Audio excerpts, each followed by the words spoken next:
I took the train to surprise my grandson. On graduation day, but my son said, "You're embarrassing him." But I watched from the parking lot until he gave my seat to his wife's aunt. He told me not to come. That's what my son said, standing on the edge of the platform with his hands deep in his pockets. "You shouldn't have come, Mom," he repeated, eyes scanning the crowd like he hoped no one would notice me. "It's just, this isn't a good time." I still had the gift in my purse, a watch I had engraved for Justin, my grandson, with the date and 3 little words, "Always with you." Not some poetic nonsense, just a truth. I've been there since the day he was born, changing his diapers when his mother vanished for days, taking him to speech therapy when no one else had the time, sitting up with him when he was sick and scared of the dark, his little hand always reaching for mine. And now, at 17, he was graduating high school, and I wasn't allowed. The train ride had been long. My knees had hated every hour of it, but I had refused to let Greg buy me a plane ticket. "You already paid for too much," I told him weeks ago. "This one's mine." I didn't tell him it would be my last long trip. My joints couldn't take much more. I didn't tell him I had started forgetting simple things, like where I left my keys or how many sugars I put in my tea. No, this trip was my gift to Justin, to show up, to be there. But Greg didn't hug me. He didn't take my bag. He just looked embarrassed, like I'd arrived wearing a clown costume instead of my neat navy coat and low-heeled shoes. "Justin doesn't know you're here," he muttered, glancing over his shoulder toward the parking lot. "And honestly, Mom, maybe it's best if it stays that way. He's under a lot of pressure." I looked down at my shoes. Polished just this morning. My legs were shaking, but not from age. "I thought he'd be happy," I said quietly. "I haven't missed one of his milestones. Not one." I know, Greg sighed. "But he's different now. It's not like when he was a kid. He's grown up, got his own friends. They're all gonna be there. Paulina's family, too. They come from a different kind of background." I let that hang there. Different kind of background. He meant they had money, prestige. They lived in the polished world of internships and prep schools and silent judgment. And I was just the woman who used to mop floors and pack lunches in thrifted Tupperware. "You said I had a seat," I said. "That was before. Now Paulina's aunt flew in unexpectedly, and you gave her my seat." He didn't answer, just shifted his weight and looked away. I nodded slowly. My hands found the strap of my purse and gripped it like it was the only thing keeping me upright. "Well," I said, "I'll find my own way." Greg opened his mouth, but I turned before he could say whatever half-hearted apology he thought would smooth this over. I walked out of the station and kept walking, past the shuttle buses, past the vendors selling school colors and plastic noisemakers, past the smell of popcorn and freshly cut grass. I walked until I found a small rental lot and sat inside a silver sedan I'd picked up hours earlier. The ceremony would begin in 2 hours. I would watch from the parking lot. And for the first time in my life, I wouldn't be clapping. The air conditioning in the rental car rattled a little when I turned it on, but it worked well enough. I sat back, unwrapped the plastic from a half sandwich I'd brought from the train, and watched the long line of cars pull into the lot. Shiny SUVs, expensive sedans, a few stretch limousines with tinted windows. I counted them for no reason at all. Maybe just to have something to focus on besides the ache in my chest. My seat. That's what I kept circling back to. It wasn't about the folding chair with my name printed in bold. It was about being erased, quietly and efficiently, A life of showing up, to babysit, to fund field trips, to remember birthdays, to stitch back pieces no one else bothered to hold together. All of it pushed aside for a woman I'd never met. Paulina's aunt. I imagined her in something elegant, probably pearls. Not the kind you get from a garage sale because they look real if the light hits just right. Real ones. I checked my purse again. The envelope was still there, sealed. The graduation card with the simple watch inside. A little note I'd written on the back of the tag. To Justin. I've loved you every day of your life, no matter the distance. Love, Grandma. I folded the flap back over and slid it into the side pocket. Maybe I'd leave it at his doorstep. Maybe I'd mail it next week. Maybe I'd burn it. My thoughts flickered between all three like a faulty light bulb. A tap on the window made me jump. I turned and saw a young woman, early 30s maybe, dressed in a staff polo shirt with a clipboard in her hand. Her face was flushed from the sun, but her smile was polite. "Hi there," she said through the glass. "Are you here for the ceremony?" I hesitated, then rolled the window down a little. I was supposed to be. She blinked, unsure what to say. "Oh. Well, the auditorium opens in 20 minutes.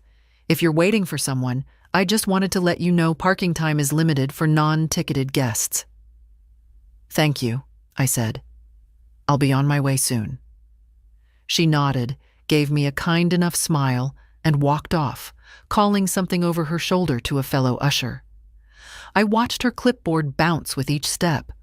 On it, I imagined, was a perfect little list of names and seating arrangements, none of which had mine anymore.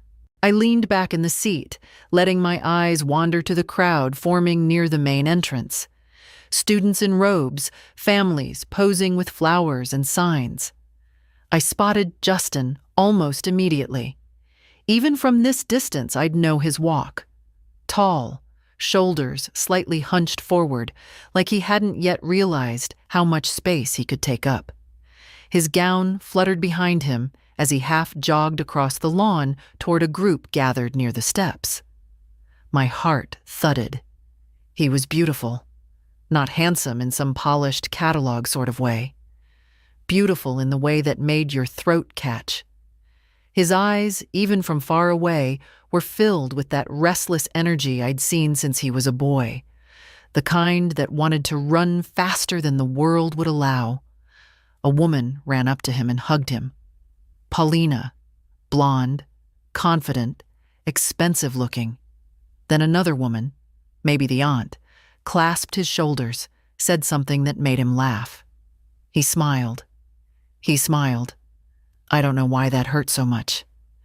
Maybe I expected him to look around, to search the crowd for the one face he hadn't seen yet. Mine.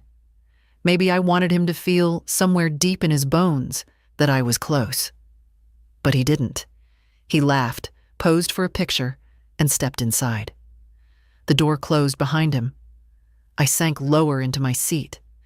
And that's when I did something I hadn't done in years. I cried. Quiet, useless tears. Not because I was angry. Not even because I was surprised. But because some part of me still thought I mattered. Some stupid part that had held out hope. A part that wore pearls from the second-hand store and rode the train for 9 hours to sit in a car she didn't belong in.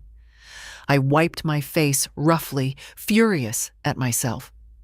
No more. I sat up straight, found my phone, and opened the banking app. The charges for the event were still pending. The catering invoice, the floral arrangement, the photography package. Nearly $12,000 in total, all billed to the same account. My account. I tapped the screen, paused, then tapped again. Cancel transaction. The screen blinked twice. Then came the little message I hadn't expected to feel so good reading. Cancellation request submitted. I stared at it. My thumb hovered over the screen as if it needed confirmation that I had actually done it. $12,000 gone from the caterers, the florists, the photo booth. $12,000 still with me. For now. The silence in the car was thick, not uncomfortable, just final. I had always paid without asking questions. When Greg's mortgage needed a top-up, I paid. When Paulina wanted a new kitchen island before the baby shower 3 years ago, I paid. When Justin's school uniforms needed replacing, again, even though he'd barely grown, I paid. But now they couldn't even find me a chair. I opened the window slightly, just enough to let the warm air in. The scent of fresh-cut grass and warm pavement wrapped around me. Somewhere in the distance, a band was tuning up and a cheer rose from the crowd. It must have been the announcement. The ceremony was starting. I wondered if Greg was looking at his phone yet, if his card had just been declined when he tried to tip someone or pick up a last-minute bouquet. I imagined him standing there in his pressed jacket, phone pressed to his ear, his mouth tightening when he heard the voice on the other end say, "Authorization denied." Good. Let him sweat a little. A movement outside the car caught my attention. A girl, tall, dark curls pinned neatly, green dress, was walking alone down the side of the building. She looked lost and young. Maybe late teens. She stopped near the car and pulled out her phone, checking something, then looked around. When her eyes met mine, she hesitated, then took a few cautious steps forward. "Excuse me," she said, her voice polite but a little uncertain. "Are you Mrs. Mason?" I blinked. Yes. Her face lit up. "Oh, good. I wasn't sure I had the right person. I'm Alyssa, Justin's friend. He talks about you a lot. Says you make the best peach cobbler in the state." I felt my mouth twitch, almost a smile. "He says that?" "All the time. I think he misses your cooking more than anything when he's at school." I tilted my head, unsure what to make of this sudden sweetness. "Are you part of the ceremony?" She shook her head. "No, I'm just here with friends. I saw you from the side window, and I thought, I don't know, maybe you were lost, or needed something." I studied her. There was no performance in her face, just a quiet honesty, a warmth. I gestured to the passenger door. "Would you like to sit for a minute?" She looked surprised, but nodded. "Sure." We sat in silence for a while. I could hear faint applause through the open window, names being read, parents cheering, flashbulbs popping. "I didn't get a seat," I said eventually. "I heard," she said softly. I turned. "You heard." She looked down at her hands. "I was helping set up yesterday. Justin's name card was on the front row. There was one next to it that said, Mrs. L. Mason. I asked if that was his grandmother. Paulina's cousin rolled her eyes and said, Not anymore. Greg said she wasn't coming, that she'd probably just get confused anyway." I closed my eyes. "I'm sorry," she added quickly. "I thought maybe you knew." "I do now." She sat quietly beside me, her hands folded in her lap like she didn't quite know where to look. "It's funny," I said, my voice calm, almost amused. "I spent most of my life cleaning other people's messes, making sure Greg had shoes that fit, taking double shifts so we could buy a used piano because he begged for lessons. He quit 2 months later. I didn't mind. It was never about gratitude. It was about showing up." "I think Justin knows that," she said. I nodded. "Maybe." We watched as the crowd inside shifted. The final names, probably. A burst of music played again, louder this time. They were moving outside. The courtyard ceremony, maybe the photos. Alyssa looked at me. "Do you want me to bring him to you?" I was quiet for a long time. Then I shook my head. No, sweetheart. If he wants to see me, he'll know where to look. The doors opened, and the graduates began to spill out like bright confetti. Robes flowing, caps askew, some tossing them into the air with whoops of victory. Parents surged forward with phones in hand, tears in their eyes. There were cheers, balloons, banners, a storm of love, noise, and pride. I watched from the car. Alyssa had gone to meet her friends, leaving me with a soft, apologetic smile and a promise to stop by sometime if I ever wanted company. I thanked her. Not for the visit, not even for the kind words, but for being the only one today who looked me in the eye and didn't flinch. I sat still as the crowd thickened. Justin was easy to spot. Tall, unmistakably so now, his robe unzipped over a crisp shirt and tie, cap in one hand, a bouquet of white roses in the other. He was smiling again, a wide, unguarded grin as he hugged Paulina and someone who must have been her aunt, the one who had taken my place. She kissed his cheek and handed him a wrapped gift, a little blue box, something expensive. He nodded politely. Greg hovered near them, laughing a little too loud, clapping Justin's shoulder like he'd done something extraordinary himself. He probably believed he had. After all, wasn't he the one who got Justin here? Paid for tutors, with my money. Arranged the prep courses, with my money. Bragged at barbecues, with stories rooted in my labor. I saw Justin glance around once, briefly, scanning the edges of the crowd. My breath caught, but it passed quickly. He was probably just looking for one of Paulina's cousins, or the photographer, or a friend with whom he wanted a selfie. Not me. Never me. And then, a flicker. His hand reached into his pocket and pulled out his phone. He looked at the screen, tilted his head. His expression changed. Just slightly. A crease in the brow. A soft frown. I knew that look. He used to make the same face when I told him there were no more cookies in the jar and he suspected I was lying. Greg leaned in, said something, and Justin responded. I couldn't hear the words, but the gesture was unmistakable. He stepped back, shook his head, disagreed, and then he walked away from the group. Not fast, not in a scene, but with intent. I sat up, heart tapping hard against my ribs. He crossed the lawn, wove through the crowd, eyes searching. I froze. When his gaze swept toward the parking lot, I didn't duck. I didn't hide. I just sat there, hands in my lap, the envelope still peeking from my purse. And then our eyes met. He stopped.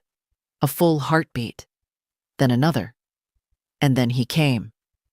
He crossed the lot in long strides, ignoring calls behind him, stepping off the paved walkway and through the yellow grass to where my car sat under the wide-armed oak. He reached the door. I rolled the window down. Grandma? His voice cracked around the word. I nodded. He looked me over. My dress, the one I'd ironed this morning, just in case. My hair pulled back into its usual bun.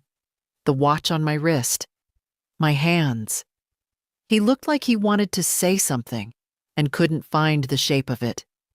I didn't know, he said finally, breathless. I swear, I didn't know you were here. I nodded again, slowly. I believe you. Why didn't you tell me? Your father told me not to. His jaw clenched. He told me you couldn't make it, that you were too tired, that you said it yourself. I didn't. Silence settled between us, heavy but clean. Is that for me? He motioned to the envelope. I handed it out the window. He took it gently, almost reverently. Can I open it? It's yours. He slipped the seal open with careful fingers, pulled out the card, read it, then saw the watch. His eyes filled. Grandma? I picked it because it's quiet, I said. No ticking sound. Some people don't like the noise. He said nothing for a moment, just held it, the strap stretched across his palm like something sacred. I didn't know, he said again, softly. I know, I whispered. He looked at me, really looked, and I saw the boy I used to know flicker back through the man he was becoming. Can I sit with you a while? He asked. I reached across and unlocked the door. Justin slid into the passenger seat like he had 100 times before. There was a small scuff on the knee of his dress pants, probably from running across the lawn. He didn't seem to notice. He was holding the watch in both hands, as if afraid it might disappear. We sat in silence for a while. I didn't need to fill it. He did. I should have asked more questions, he said finally.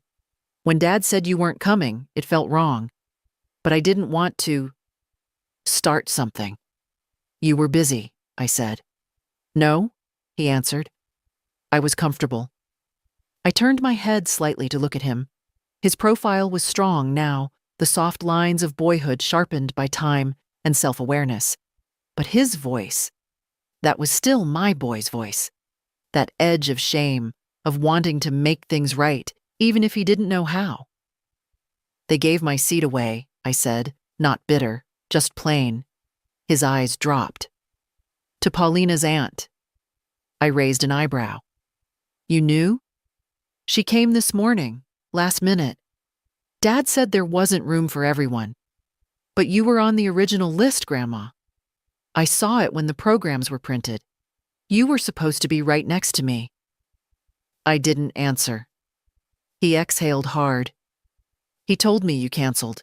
Said you didn't want to sit in the front row, that you didn't like crowds. I rode 9 hours on a train, I said quietly. Justin looked down at the watch. I should have called. I didn't argue. He should have. But what good would it do now? He wasn't cruel, just careless in the way young people often are, floating in the warmth of their own new beginnings, unaware of the shadows they cast. You look handsome, I said. His smile was small, almost boyish. Paulina picked the tie. I wanted the navy one. She always pick for you? Lately, yeah. He didn't sound proud of that. I watched him twist the watch in his hands, turning it over, tracing the engraving with his thumb. Always with you, he read aloud. That's what it says. I nodded. She's never even asked about you, you know? Paulina. I told her stories about when you took me to the library every Thursday, and when you came to every school play even when I only had one line. She laughed and said I was a grandma's boy. That's not the worst thing to be. He laughed softly, then went quiet. I think I got so used to being proud of where I was going, I forgot to be proud of where I came from. That one landed deep. I didn't show it. I looked out the window. The courtyard was clearing out. The photographers were finishing their last rounds. Greg stood near the edge of the fountain, phone pressed to his ear, his face sharp with frustration. Looks like he just found out about the cancellations, I murmured. Justin followed my gaze. You canceled everything? Most of it, I said. The banquet, the flowers, the professional pictures. They'll get to keep the plastic centerpieces. Those are probably paid for. He let out a low whistle. Damn. I gave him a sidelong glance. Language. Sorry. We sat in silence again. Then he said, You're not going to the dinner, are you? I didn't answer. He turned toward me. Can I take you somewhere instead? Like where? I don't know, somewhere real. Burgers, maybe? Milkshakes? Somewhere I don't have to pretend. I watched him, unsure if he realized what he was offering. It wasn't just a meal. It was a hand reaching backward, toward the child he used to be. The one who thought a fast food dinner with Grandma was better than steak on linen. I'd like that, I said. Justin smiled. Not politely, not performatively, but like a boy who'd just come home. "I'll drive," he said, reaching for the keys in the ignition. "You've been in this car too long already." He drove like a boy who hadn't had the chance to drive freely in a long time. Not recklessly, just with a kind of quiet confidence, one hand on the wheel, the other resting loosely near the gear shift. I watched his profile as he navigated the small streets away from the school, the crowd, the family gathering now unraveling without notice. "Do you even know where you're going?" I asked, half smiling. "I have a place in mind," he said. "It's not fancy." "That okay?" I chuckled. Fancy's never impressed me. I like food that looks like food, not like sculpture. He glanced at me. "You're still the same." I raised an eyebrow. "Were you expecting someone else?" He didn't answer, but the way he smiled made me think he understood more than he was letting on. He pulled into a narrow side street, past an old gas station and a shuttered hardware store. Then the place came into view. A squat brick diner with a flickering neon sign, Hank's. There were no white tablecloths, no valet parking, no wine list, just chipped booths and laminated menus and the kind of place where they know how you like your eggs. "I used to come here with you," he said. "When Mom was still around and Dad was always busy. After Little League games, remember?" I did. The memory hit sharp and sweet. He'd sit across from me with scraped knees and dirt on his cheeks, ordering grilled cheese and asking if I thought he'd ever hit a home run. I always said yes. He held the door for me, and the bell jingled overhead. The place hadn't changed. Same red booths, same old fan spinning lazily above. Same waitress behind the counter, too, though she looked a little grayer now. "Two?" she asked. Justin nodded. "Corner booth, if it's free." She gave us a quick smile and pointed. We slid into the booth by the window. The vinyl was warm from the sun. Justin reached for the menu, then set it down without opening it. "I already know what I want," he said. "Grilled cheese and a chocolate shake," I guessed. He grinned. "And curly fries. Some things don't change." I looked over the menu. "I'll have the same." "You used to get soup," he said. "I used to have teeth that didn't mind crusty bread." He laughed, and I felt something loosen in me, something old and knotted and hard. The waitress took our order and returned with 2 glasses of water and a knowing look. "Graduation day?" she asked. Justin nodded. "Congratulations, sweetie." "Thanks." When she left, he leaned forward, elbows on the table. "So what happens now?" "What do you mean?" "I mean, with Dad, with Paulina, with all of it. Are you really done?" I stirred my water with the straw. "I think so. You've been doing things for us forever, paying for everything, being there, even when no one noticed." "I noticed," I said simply. "But it was never about the money, was it?" I shook my head. It was about making sure the people I loved had what they needed. I just forgot to ask if they needed me. His jaw tightened. "They don't deserve you." "Maybe not," I said. "But you do." He didn't answer right away. Just looked out the window at the parking lot, at the people walking by, at the world still turning like nothing had changed. "I'm going to college in the fall," he said.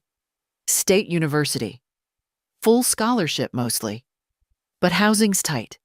There's a wait list for the better dorms." I saw where this was going. I reached into my purse and pulled out a smaller envelope. Not the one with the watch. This one was flatter. Paperwork. "What's this?" he asked. "New account. In your name. I transferred the graduation funds into it." He stared at me. "Grandma?" "I didn't cancel the payments because I was angry. I canceled them because they forgot who paid. Who cared? You remembered. His eyes shimmered, just for a second. I'll use it carefully. I know. He held the envelope like it was made of glass. You didn't have to. Yes, I said. I did. The food came just as the sun started sliding lower, casting warm amber light through the diner's windows. Our grilled cheese sandwiches sat golden and crisp on white plates, curly fries piled like tangled ribbons on the side. The milkshakes were thick, served in tall glasses with whipped cream beginning to melt down the rim. I watched Justin take his first bite. For a moment, he looked like a boy again. No gown, no expectations, no weight of future plans. Just a young man eating something that reminded him of simpler years. I missed this, he said around a mouthful. It tastes the same. Of course it does. Real butter, cheap bread, sharp cheddar. The formula never needed fixing. He smiled, and for a while, we just ate. No heavy talk, no emotions pushing up against the silence. Just the clink of forks, the soft hum of the overhead fan, and the comfort of presence. When he was nearly done, he set his milkshake down and asked, "Do you think you'll go back tonight?" I shook my head. "I'm staying in a motel near the station. I'll take the early train tomorrow." "I could drive you." "You don't have to." "I want to." I looked at him. "It's not about the ride, sweetheart. It's about where you go when this dinner ends. Back to them." He shifted uncomfortably. "I don't know what I'm going to say to Dad." "You'll figure it out." He frowned. "He's going to be furious. When he realizes what happened with the payments. He already knows.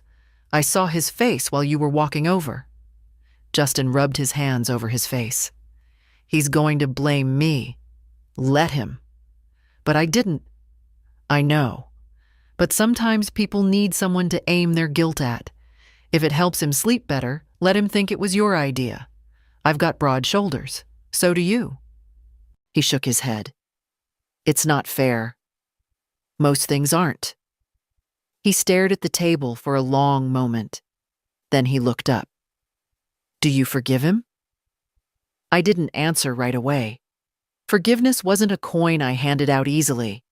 Not after a lifetime of being overlooked, tolerated, thanked only when it was convenient. "I don't know if it's about forgiveness anymore," I said at last. "It's about clarity, seeing what's there and what's not. What I can still give, and to whom." He nodded slowly. "And me? You?" I smiled. "You're not broken, Justin. You just got a little lost. But you found your way back. That's more than most manage." The waitress brought the check. I reached for it out of habit, but Justin was faster. He tucked a few bills under the receipt without letting me see the amount. "I'm allowed to treat you once," he said. "Careful," I warned.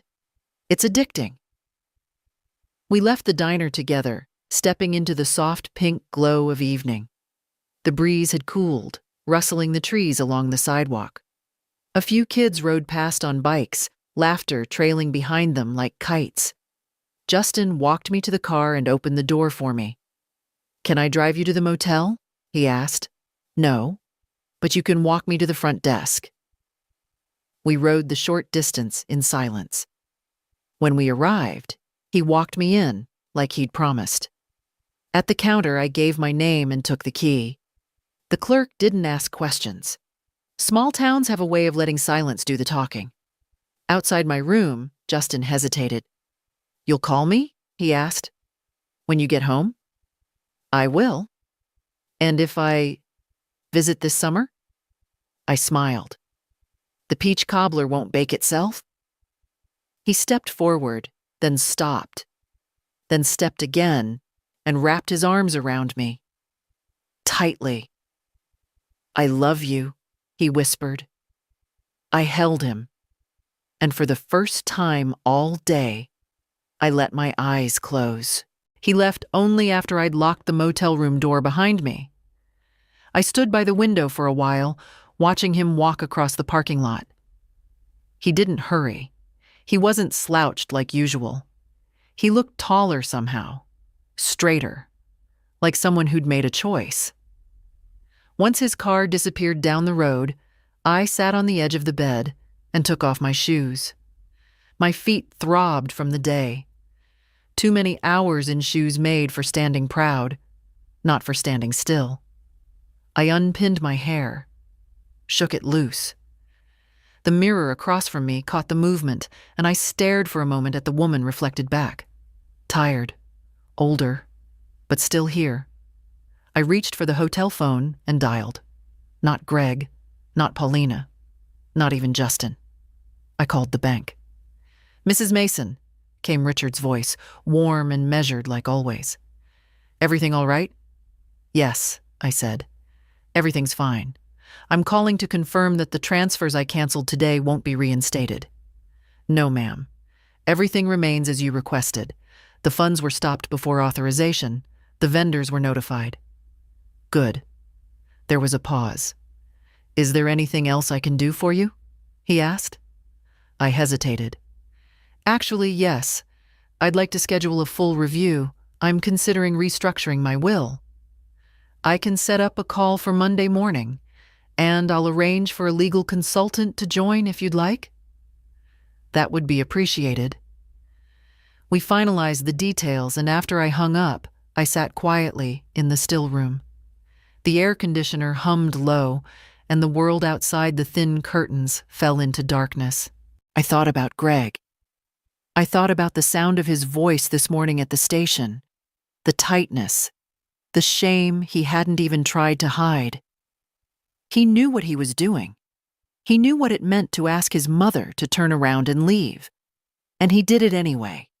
For convenience, for appearance, for control. The pain of that choice still lingered. Not sharp anymore, but slow burning. Like a bruise pressed under the skin. And I wasn't naive enough to think there'd be an apology. Not a real one. Greg didn't apologize. He explained. He justified. He maneuvered. But maybe he wouldn't get the chance this time. I pulled out my old address book and flipped to the back, where I'd scribbled names I hadn't dialed in years. A lawyer I'd met after my husband died. An accountant I'd trusted before Greg insisted he take care of things instead. They were still alive, still reachable. I drew a line under one name and circled it. Then I wrote something new. "Everything starts Monday." With that, I turned off the light and lay down, still fully dressed, still holding the watch box in one hand. I woke early. Not from noise or discomfort, but from clarity. It was still dim outside, the sky barely touched with blue. I got up, dressed slowly, and packed my things. The envelope with Justin's new account documents I placed back in my purse, along with the little note he'd slipped into my hand as he said goodbye. I hadn't read it yet. On the train, I did. It was folded once, written in that all-caps, boyish handwriting he'd never grown out of. "Thank you for not letting them turn you into a shadow. I see you. I always will." I pressed the paper to my chest. The motion of the train rocked me gently, and for the first time in years, I didn't feel like I was running from anything. I was returning. Not to the same house, not to the same routine, but to a place inside myself I hadn't visited in decades. The part that didn't apologize for existing. The house was exactly as I had left it. Quiet, modest, sun-warmed in the late afternoon. My peonies had bloomed while I was gone. Pink and full and unapologetically alive. I stood at the gate for a moment, luggage in one hand, purse in the other, and just breathed. Home didn't greet me. It didn't need to. It knew I was coming back. Inside, the air was still. A faint scent of lavender from the sachets in the linen closet. Dust on the windowsill. Mail in a neat stack under the front mat. Nothing urgent, nothing desperate. Just the ordinary hum of a life I had held together for longer than anyone realized. I made tea, not because I needed it, but because the ritual anchored me. I set the kettle on the stove, took down my favorite cup, the one with the hairline crack no one else notices, and waited. My phone rang just as I sat down. Greg. I let it buzz twice, then 3 times, then stop. A minute later, it rang again. Greg. Again. I let it ring out, then opened the message he finally sent. Mom? What the hell is going on? The venue called. The florist said payment was withdrawn. Justin is missing. Call me back right now. I didn't reply. 2 minutes later, another. I know you were in town. Why didn't you tell me you were coming? You embarrassed me, Mom. Paulina is furious. I set the phone face down on the table and took a sip of my tea. It was still hot. Still strong. Just the way I liked it. By evening, I'd gotten 9 missed calls, 4 voicemails, and 2 messages from Paulina herself. Her tone was clipped. Formal. The way you speak when you're pretending not to be livid. Edith, I understand you've canceled several critical payments for Justin's celebration. This has put us in a very difficult position. I hope you realize how unkind and disruptive this was. Please call so we can resolve this like adults. I smiled faintly at that last line. Like adults. Funny how that phrase only showed up when they wanted something.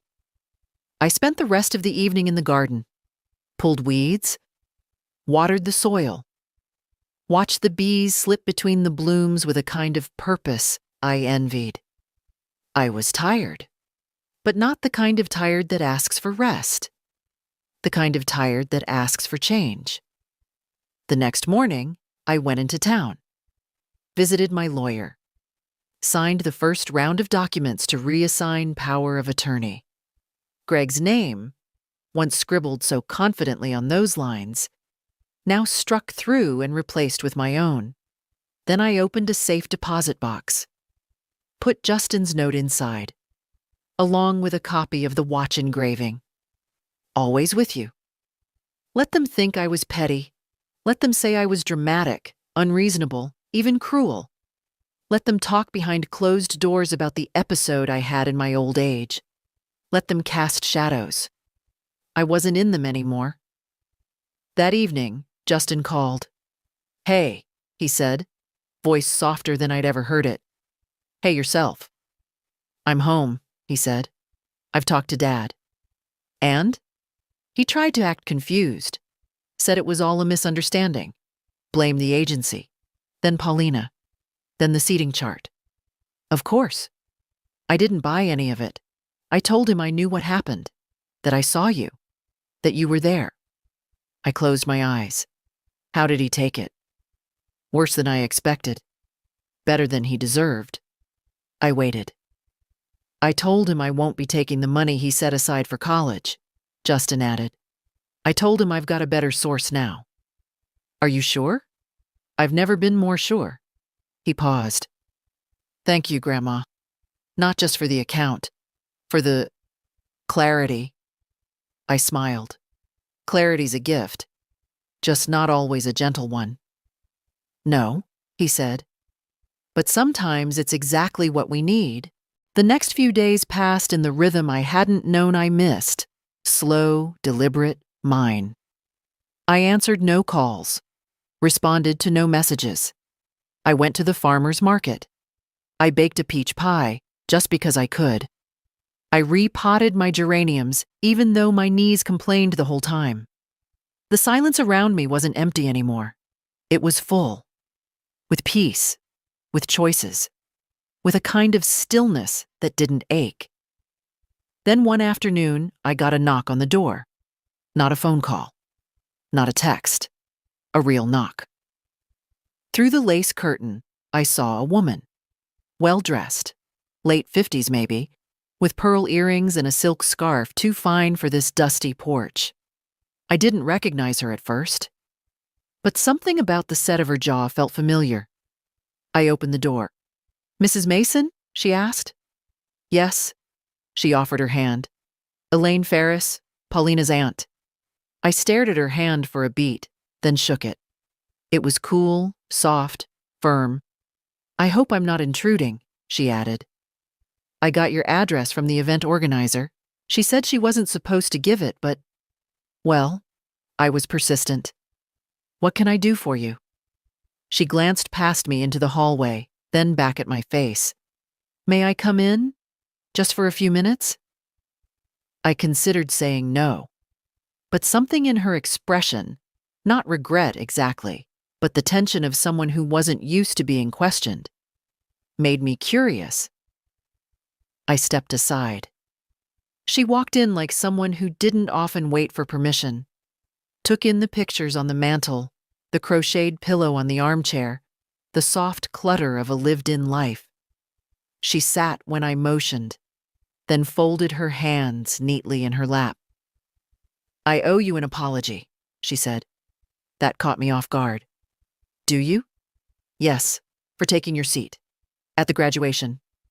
I sat down across from her. "You didn't take it. It was given to you." Her eyes flickered. "Still, I didn't know at the time that it wasn't freely available. Greg simply said his mother had decided not to attend. I assumed, well, I assumed wrong. People usually do," I said, "when they take a man at his word." She gave a short, dry laugh. "You're sharper than they said." That amused me. "They who?" She didn't answer directly. At the banquet, after everything fell apart, I started asking questions. You see, I've never been particularly close to Paulina's side. Not in any real sense. I attend the events, I send the gifts, but I don't play politics. "Then why were you there?" She tilted her head, considering. "Because it was important to Paulina. She wanted the guest list to look a certain way, wanted the family to look a certain way. And you fit the image." "I suppose I do." She paused. "But I don't like being used. And I certainly don't like being lied to." I said nothing. Elaine reached into her bag and pulled out a slim envelope. "This came for you. It was mistakenly sent to their address. Paulina opened it by accident, or so she claims. She handed it off without reading. But I saw your name and thought it best to bring it myself." I took the envelope, curious. It was from the university. A standard manila with a college logo in the corner. Justin's name was on the return address. I opened it. Inside was a printed photo, not glossy, just a copy, of him in his gown, standing in front of a building I didn't recognize. But what caught my eye wasn't the cap or the certificate in his hand. It was the watch, on his wrist, positioned deliberately so the engraving was visible. "Always with you." Below the photo was a handwritten note. "Thought you'd want the first picture. The real one. Love, Jay." I pressed the photo against my chest for a moment, then looked up. Elaine was watching me carefully. Not judgmental, just quiet. "He's a good boy," she said. "Yes," I said. "He is. I hope he stays that way." "So do I." She stood. "I won't take more of your time." As I walked her to the door, she turned one last time. "For what it's worth, Mrs. Mason, I think they've underestimated you. All of them." "They've made a habit of it," I said calmly. Elaine nodded. "Not anymore, I think." And then she was gone. It wasn't the photo that got to me. It was the placement of the watch. That detail, that quiet, deliberate choice, told me more than a dozen apologies ever could. He hadn't just worn it. He'd made sure I saw it, made sure I knew I hadn't been erased, no matter how much Greg and Paulina tried to rewrite the day. I pinned the photo to the small corkboard in the kitchen, just above the calendar. I'd clear space later. For now, it stood alone, a marker, a beginning. That afternoon, I sat down at my desk and pulled out the documents Richard had sent over. 3 stacks, account transfers, revocation of rights, preliminary trust setup. I read each line slowly, methodically, highlighted what mattered, crossed out what didn't. By the time the sun began to lower, everything was signed. I called the courier. An hour later, the paperwork was on its way back to the bank. Justin's name, full and official, was now linked to a trust that would carry him farther than any check from Greg ever would. It wasn't about the money. It never had been. It was about drawing a line, one clean and sharp enough that even Greg wouldn't dare cross it again. The next day, the doorbell rang just after lunch. I opened the door without checking the window. Greg stood on the porch. Not angry, not smug, just defeated. He held a white paper bag in one hand, the kind from that overpriced deli downtown. Inside, no doubt, was something he thought I'd appreciate, a peace offering wrapped in wax paper and arrogance. "Hi, Mom," he said. I didn't invite him in. I didn't reach for the bag. He hesitated. "I just thought, maybe we could talk." "We are talking," I said. He glanced over his shoulder like he expected a neighbor to be watching. Maybe they were. He turned back to me. "You embarrassed us." I raised an eyebrow. Interesting choice of opening. "You could have handled it differently. Quietly." "I was quiet. I didn't make a scene. I didn't even come inside. You canceled everything." "Yes," he exhaled sharply. "Do you know what that did to Paulina? To me?" "Yes. You humiliated us." "No, Greg. I exposed you. There's a difference." He didn't like that. His jaw clenched. I stepped outside and pulled the door shut behind me. "No need to bring this into my house," I said. "You forfeited that privilege." He looked wounded, performed, not felt. "Justin came to me," I continued. "He found me in the parking lot. Not because you told him I was there, you didn't, but because he followed his gut. Something you used to have once." "I was trying to protect him," Greg said. "From complications." From me?" I interrupted. "From the woman who raised him when you were too busy chasing job titles and image? From the woman who held him while he sobbed over his mother leaving?" He said nothing. I leaned in slightly. "You weren't protecting him, Greg. You were protecting yourself. From discomfort. From accountability. From the truth of what it looks like to turn your back on the very person who made your life possible." He tried to speak. I didn't let him. "I'm done funding your comfort," I said. "I'm done financing your silence. You want dinners? Pay for them. You want respect? Earn it. You want trust? Try being honest." His face turned red. "You think this is easy for me?" "I think nothing is easy for cowards." He flinched, and for a moment I saw the boy he used to be, the one who used to cry in my arms over bruised knees and missing crayons, the one who used to whisper, "Don't leave yet, Mom," as I tucked him in. That boy was gone. This man, this grown, grasping, polished man, had taken his place. And I didn't owe him anything. "I'll be in touch," he said at last. "No need," I replied. "Everything you used to reach has been moved out of your hands." He looked down at the bag in his hands, like he'd forgotten it, then held it out to me. "Roast chicken on rye," he said quietly. "Your favorite." I didn't take it. "You should eat it before it gets cold," I said. Then I walked back inside and closed the door behind me. I didn't cry. I thought I might. After closing the door on my only child, after refusing the sandwich that once might have been enough to smooth over silence. But I didn't. Not out of coldness.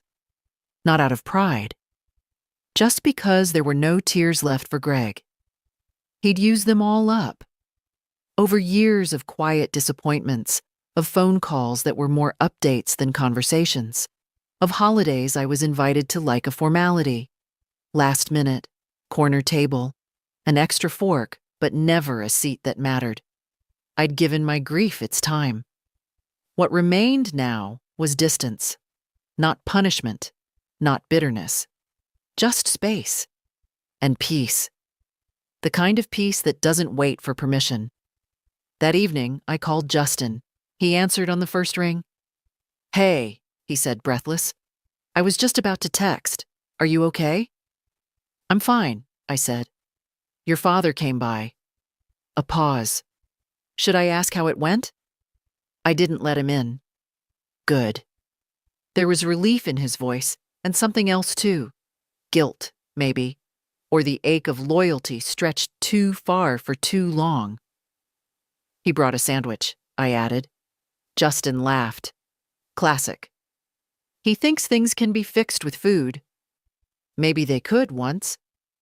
Maybe, I agreed, but not anymore. We talked for a while, about his plans for the summer, about the dorm he was hoping to move into, about the little job he'd taken at the library for extra money. He spoke easily, freely, not the way young people talk when they're reporting in, but when they're being themselves. "I've been thinking," he said near the end. "I might take a trip before school starts. Not far, just a break. Maybe come stay with you for a week if that's all right." "It's more than all right," I said. "I want to help around the house. I can fix that porch railing, maybe repaint the shutters." "You know how to do all that?" "I've got YouTube and pride." I smiled into the receiver. "You've got more than that, Justin. You've got roots. You just needed to remember where they are." We hung up soon after, and I sat in the quiet, fingers still resting on the warm plastic of the phone. Outside, the sky had turned that deep, gentle blue that comes just before true dark. I stepped out onto the porch. The bag Greg had left was still sitting on the top step, untouched. I picked it up, walked it to the compost bin behind the shed, and dropped it in. I didn't open it. Didn't check if the sandwich had been made the way I liked. It didn't matter. Sometimes, even familiar things become inedible when trust is gone. Later that night, I sat at the kitchen table and opened my recipe book. The old one. The one with butter stains and handwritten notes in the margins. The one Justin used to flip through as a child, asking me if we could make the funny-shaped cookies or the pie with the braids on top. I turned the pages slowly, letting the paper whisper the years back to me. And then I did something I hadn't done in ages. I started a new page.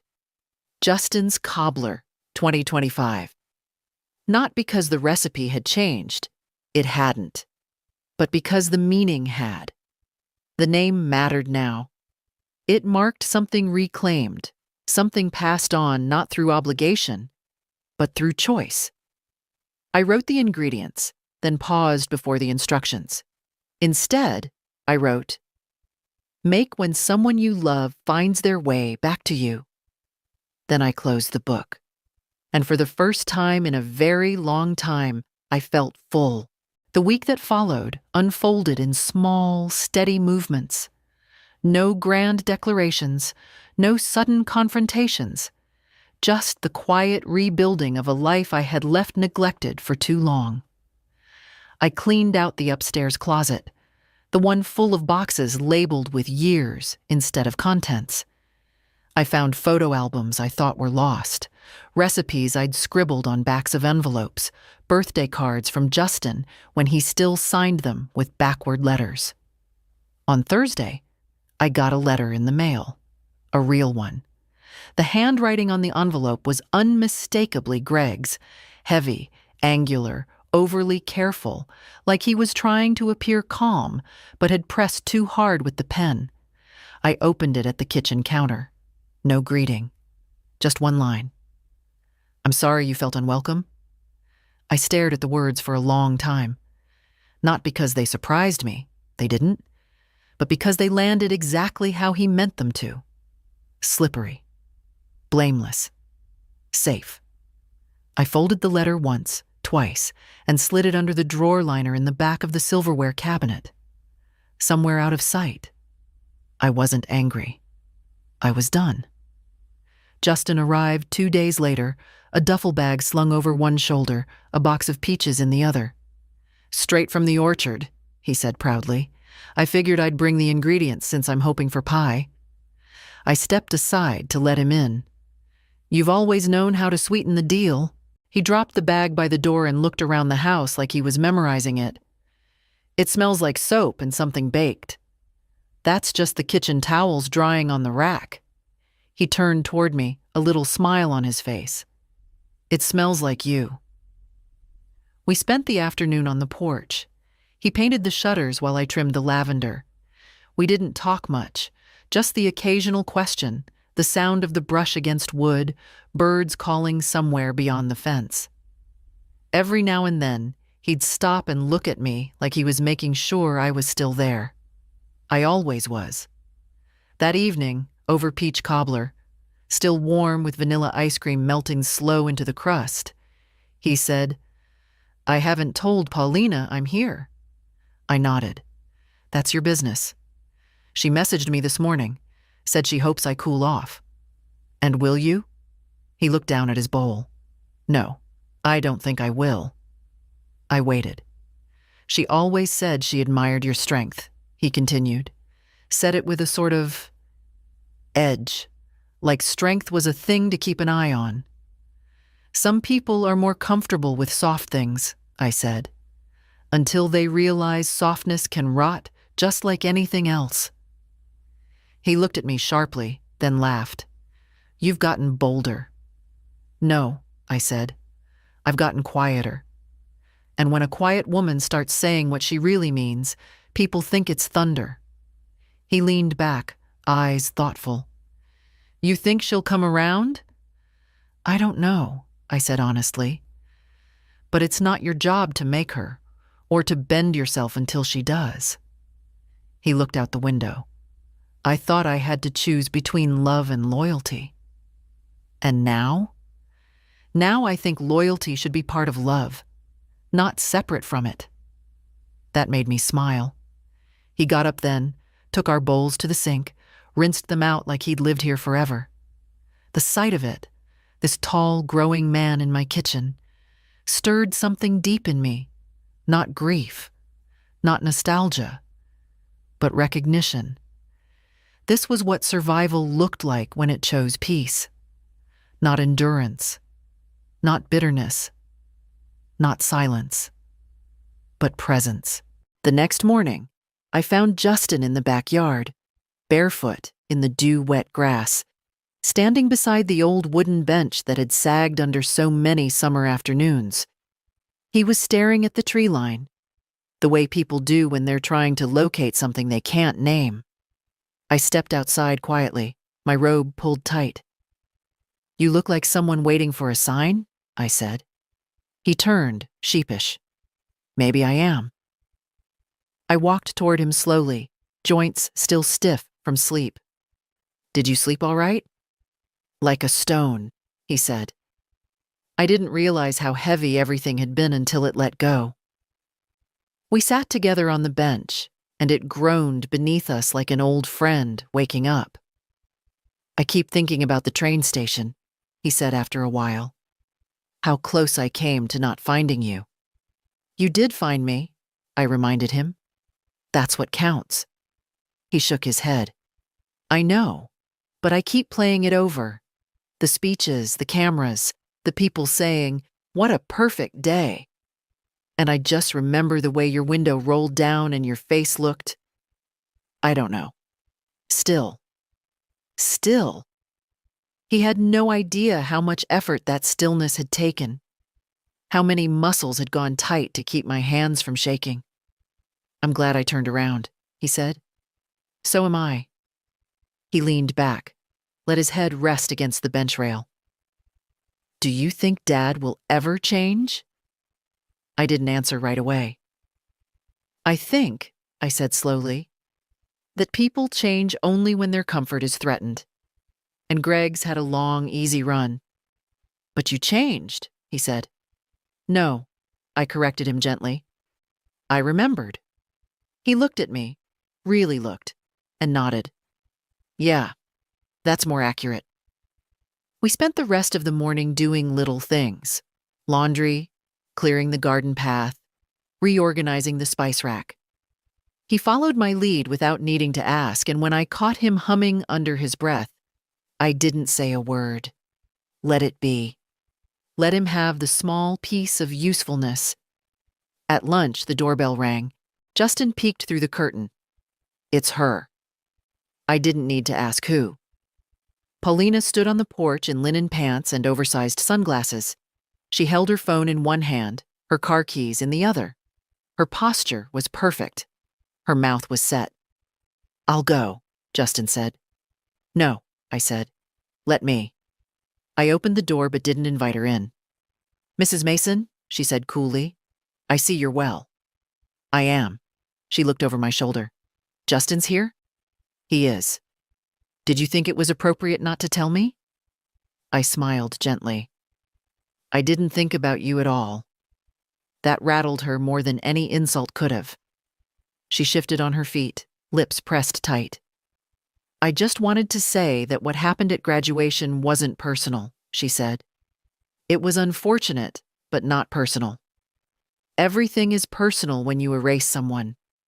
I didn't erase you. No, I said, but you helped Greg do it, and you benefited from it. Her jaw tightened. I won't be villainized for something I didn't control. You don't need to be villainized, I said, calm and steady. You need to be irrelevant, which you now are. Paulina blinked. The sunglasses didn't hide the flicker of uncertainty. I'll tell Justin you stopped by, I added. She turned to go, but stopped halfway down the steps. He'll come back to me, she said. They always do. Not this time, I said, closing the door before the silence could answer her. Inside, Justin was in the kitchen, drying dishes. He looked up, concerned. Everything all right? She won't be back. Are you sure? She was never really here. He nodded. I didn't say anything because I didn't know how. She always seemed so certain. She still is, but certainty doesn't equal truth. Just volume. He smiled, sad and warm all at once. You say things like you've been holding them in for years. I looked out the window. The light had shifted. The garden was golden. I have, I said. But I'm done holding. We spent the rest of the week in the kind of quiet that doesn't need explanation. Justin fixed the porch railing like he promised, painted it white, 2 coats, steady hand. He even wiped the brush clean afterward. I didn't ask him to, but he did. That mattered. It's the little things that show whether someone truly sees you, not the grand gestures. He cooked once, too. Tried to recreate my roast chicken using a printed recipe and about 5 times more rosemary than necessary. It was dry, a little burnt, but it was beautiful. I think I'll keep trying, he said that night, chewing slowly. You'll get there. I just want to do it like you do. No, I corrected him gently. You want to do it like you. He looked down at his plate, then back at me. Thanks for not letting me disappear into them. You were never theirs to lose, I said. On his last morning, I stood on the porch with him, the car engine running, bag already in the trunk. He looked hesitant, like he wasn't sure how to say goodbye. I'll come back soon, he said. You don't have to promise, I said, but I want to. He hugged me, long, tight, honest. I smelled his shampoo, the faint cologne he'd borrowed from the hallway cabinet. He'd wanted to smell like someone with direction. You'll be all right? He asked. I already am. He nodded once, then got in the car, rolled the window down. Will you write me sometimes? He asked. I always have. He drove off slowly, waving once before the turn, I stood there until his taillights vanished. That night, I made myself a cup of tea and sat by the window with the recipe book. I didn't open it. I just held it. The spine worn soft by years of hands and heat and flower dust.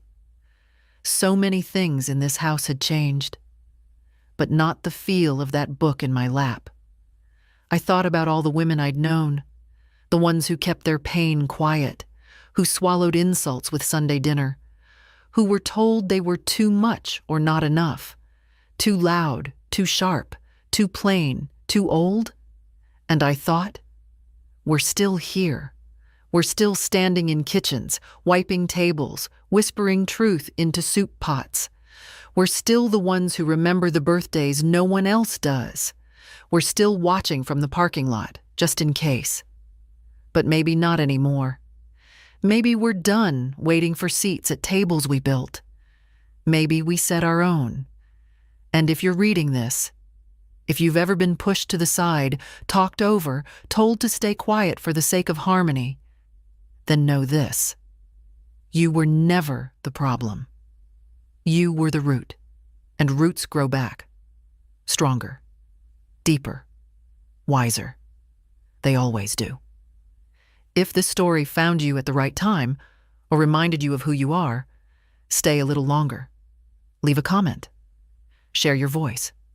We're not done talking. Not anymore.